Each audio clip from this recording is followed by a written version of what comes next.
Brought to you by GTA, your island, your network. While they plan to transfer thousands of Marines from Okinawa to Guam, the Navy's decision would have devastating consequences for the people of the islands of Tinian and Pagan. That's according to David Henkin, the lead attorney for a federal lawsuit filed over the military buildup. And the Navy's put the cart before the horse. They have already made a decision to do the permanent stationing on Guam. They're proceeding with efforts to make that a reality, to cast the die, to have that just be a fact on the ground. And they've deferred and really kicked the can down the road several years in terms of looking at what the effects of that in the Northern Marianas would be. Henkin is an attorney with Earth Justice, a nonprofit environmental organization. He filed the lawsuit in the U.S. District Court for the NMI on behalf of the Tinian Women's Association, Guardians of Ghani, Pagan Watch, and the Center for Biological Diversity. We believe very strongly that the proposal to conduct highly destructive live fire training on Tinian and Pagan is ill-advised.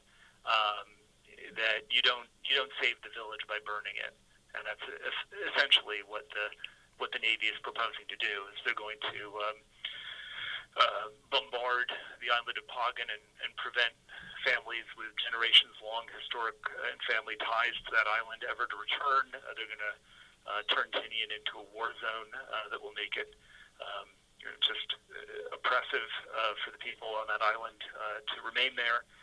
We think there's a better way. As part of the Marines' relocation to Guam, live fire training is set to be conducted on the islands of Tinian and Pagan. The lawsuit states that construction of the proposed training facilities would kill native wildlife, whereas Tinian's population would be subjected to high decibel training noise, destruction of cultural and historical sites, and restrictions on access to traditional fishing grounds.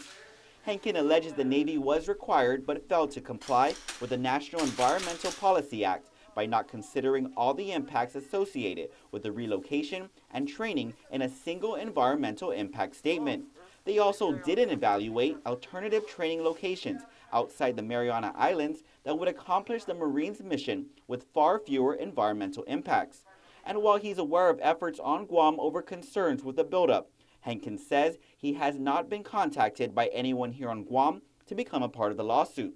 The Navy cannot lawfully make a decision to move Marines to Guam and to train them in the Northern Marianas until they've completed the environmental review and until they've looked at alternate ways of accomplishing that mission that might have fewer environmental effects. As part of the lawsuit, they're asking the court to set aside the 2010 and 2015 records of decision regarding the relocation of Marines.